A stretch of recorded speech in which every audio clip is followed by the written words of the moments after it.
On the island of Berk, the villagers are under attack from gigantic pests. While most places have rats and mosquitoes, on Berk, the big problem is dragons. During the night, in the midst of an attack, Hiccup, the son of Stoik, head of that great tribe of Vikings, goes to Gobber's workshop in search of some tool to fight those monsters. However, his friends take care of doing this work. Among them is Astrid, with whom Hiccup is in love. Despite wanting to become a warrior, the boy has no combat skills and can't even lift an axe.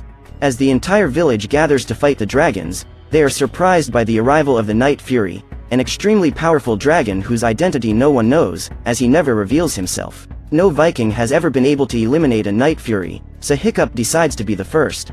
He believes that this is the only way to earn his father's respect. The young man takes the weapon he himself designed to the top of the mountain and manages to capture the dragon during an attack. However, before Hiccup can go after his prey, the monstrous nightmare appears before him and starts chasing him with its flames. When the boy was about to be devoured, his father appears and lands a few blows on the dragon's head, which decides to retreat.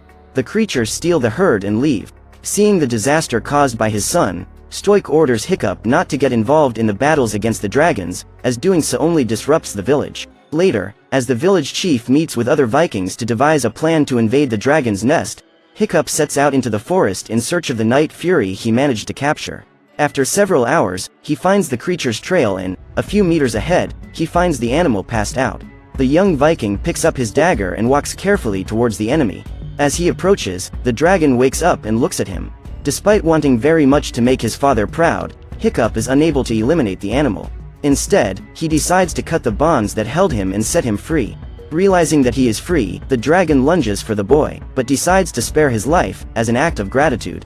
After that, the Night Fury leaves and Hiccup returns to his village. When he meets his father, he informs him that he no longer wants to fight dragons. However, Stoik does not approve of the boy's decision and, after handing him an axe, informs him that his training to learn to fight dragons begins the next morning. So, as agreed, the other day the boy meets with the other young people in the village for his first class. Gobber decides to go straight to practice and frees a Grunkle to attack them.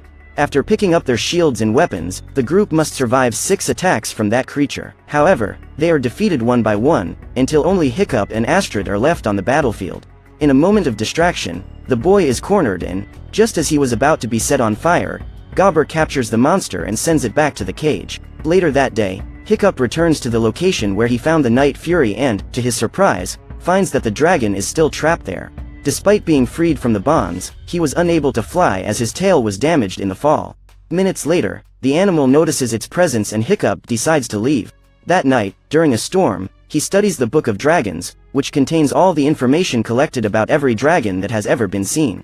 However, when the boy finds the page where the information about the Night Fury should be, he realizes that the space is blank, as no animal of this class has been catalogued. Across the ocean, Stoik and his men approach the dragon's nest. His plan is to attack the place so that those animals feel threatened and leave for another location. That morning, Hiccup and his colleagues must survive the attack of a deadly natter, who is chasing him during training. Fishlegs tries to use his vast knowledge of dragons to defeat that beast, but the brothers Roughnut and Toughnut are more concerned with fighting each other than surviving the monster's attacks. Snotlout tries to impress Astrid with his combat skill, but ends up putting both of them in danger. While trying to escape, Astrid ends up falling on top of Hiccup. The dragon is preparing to make the final attack, but the young woman manages to grab the axe in time to defend herself. She lands a blow on the creature and manages to push it away. At the end of the training, Hiccup goes, again, to the place where the Night Fury is and, this time, brings him a meal. Hungry, the dragon appears in front of him and opens its mouth to eat the fish. The boy realizes that the animal is toothless, but is surprised to see its teeth being exposed to devour the food. After feeding, the dragon approaches and expels half of the fish in Hiccup's lap so that he can also eat. To appear friendly, Hiccup struggles to swallow a piece of the fish and tries to get closer to the animal. The creature is scared and runs away from him, but the boy doesn't give up. He approaches the beast and notices that its tail is badly bruised. Hours later, the young man is still there. While drawing on the ground with a stick, the Night Fury approaches him with a tree trunk and begins to do the same. Hiccup walks under the drawing and manages to approach the dragon for a few seconds, until it leaves. That night, Hiccup gathers with Gobber and his colleagues around a campfire and is thoughtful as he listens to his tutor telling him about the dragons he has faced. According to him, all dragons are merciless beasts that need to be slaughtered, but Hiccup disagrees.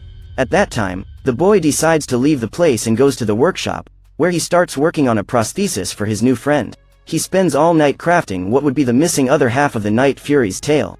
It is already very early when he returns to feed the dragon and, while the animal is eating, the young man takes the opportunity to install the prosthesis. At that moment, the Night Fury tries to take flight, but Hiccup is still clinging to its tail.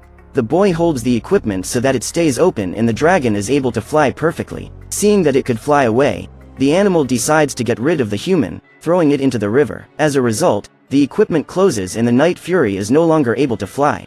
Back in the village, Hiccup and his partners advance their training and now have to face off against the Barf and Belch. This dragon has two heads, one of which releases the gas and the other ignites the spark that gives rise to the flames. To stop the attack, Hiccup needs to wet the head that gives off the spark, so the animal won't be able to set him on fire. However, as he is very short, the boy misses the target and, just as he is about to be attacked, he decides to use his last resort, trying to tame that dragon. Alone and unarmed, he manages to get the animal back into its cage, causing Gobber and his companions to shiver. After that, he goes back to the workshop and works on a way to improve the prosthesis he designed. After testing it on the Night Fury, he realizes that the prototype isn't perfect yet, so he continues working on it. The duo makes another attempt, but ends up falling on a lawn and Hiccup discovers the dragon weed. He uses that plant to calm the animals during training and, little by little, manages to tame them. Every time he meets Toothless, the boy learns more about dragons and his discoveries start to make the warriors of his village curious. Astrid is the only one who doesn't recognize the boy's talents, as she believes that brute force is the best way to deal with animals. One day, while training in the forest, she spots Hiccup and decides to follow him. However, the boy manages to lose her. They continue the tests and the boy realizes that the prosthesis he made is almost ready, just a few adjustments are needed. After days of travel, Stoik and his men return to Burke and the tribal chief informs them that their mission has been a huge failure. As the man laments, Gobber informs him that Hiccup has become a celebrity in the village and his father can't believe it. At the moment, the boy is with Toothless and both are training to fly with the updated version of the prosthesis developed by Hiccup. However, while flying, the boy ends up letting go of his friend's back and they both fall, as Toothless is not able to adjust the equipment himself. As they are about to collide, Hiccup manages to get back onto the animal's back and they manage to recover. Their mutual trust allows them to traverse a labyrinth of rocks, and to celebrate, Toothless unleashes one of his energy blasts. When they stop to rest, some mini dragons appear to eat, but the Night Fury is unwilling to share his fish with them. However, Hiccup decides to feed one of those animals and ends up befriending it.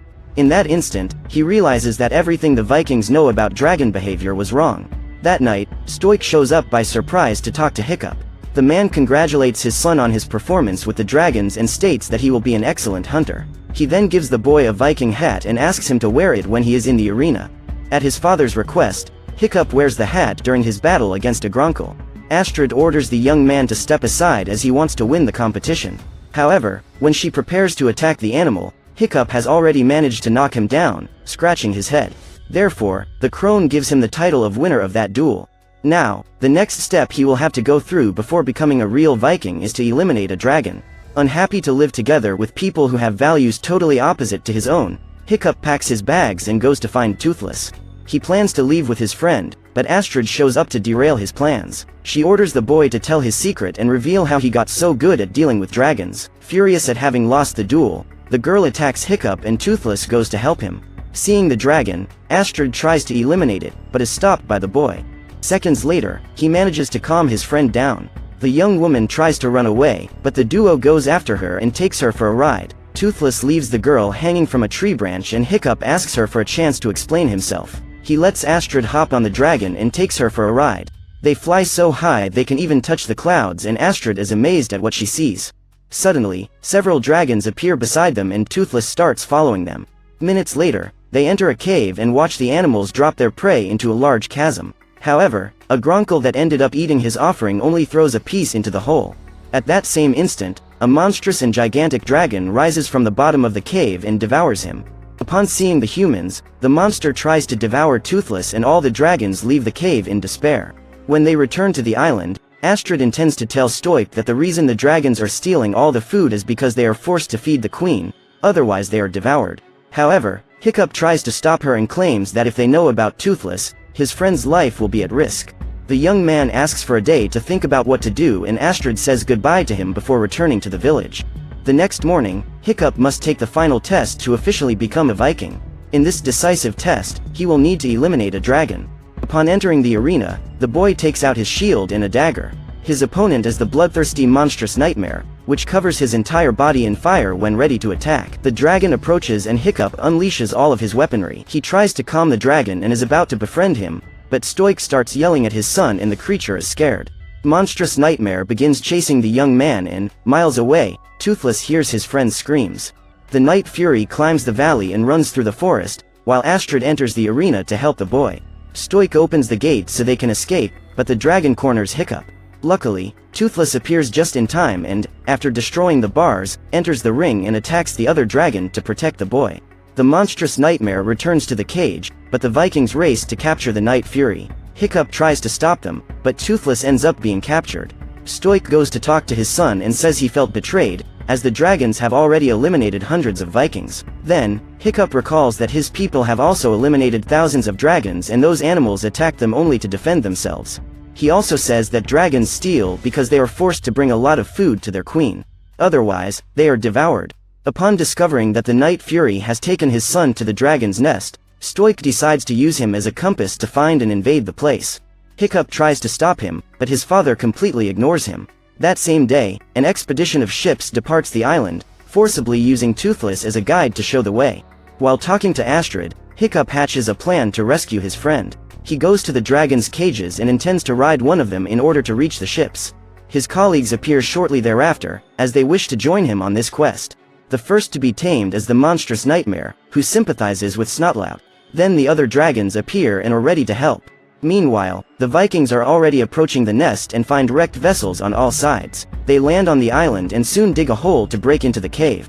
The place is full of dragons, who flee in despair as soon as the invasion begins. Immediately, Gobber announces victory, but Stoic realizes that Toothless is very scared and understands that the battle has just begun. Suddenly, they hear a loud roar coming from the back of the cave and the queen appears. The catapults don't even tickle that monster, so the Vikings have to flee to the ships. However, the dragon is determined to eliminate them and sets fire to the ships to prevent his enemies from fleeing. As Stoic and his men try to survive the attack, Toothless tries to flee the burning ship, but is barely able to move. To increase the remaining warriors' chances of survival, Gobber and the tribe's chief team up to get the monster's attention while the rest try to escape. When the fight was almost lost, Hiccup and his friends appear mounted on their dragons. The boy devises a plan of action so that his colleagues can distract the creature while he and Astrid go after Toothless. When he finds his friend, he asks the girl to go help the others while he finds a way to save his dragon. However, the unexpected happens and, while trying to get rid of those annoying youngsters, the queen ends up destroying the vessel, causing Toothless and Hiccup to fall into the water. The dragon is still trapped and sinks without being able to save itself, so Hiccup immediately goes after it. He tries to rip off his friend's chains, but ends up losing his breath and nearly passing out. At that moment, his father appears and pulls him out of the water. Then Stoic jumps back into the ocean and frees Toothless.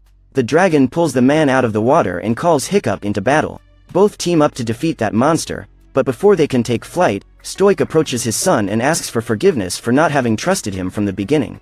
Astrid and her dragon were about to be devoured, but Toothless launches his powerful bolt into the creature's mouth and manages to save them.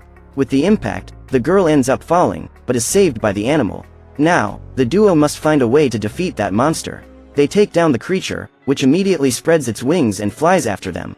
Toothless lures him away and Hiccup guides his friend up above the clouds. The Night Fury launches its most powerful attacks against the enemy and the Vikings are amazed at its power.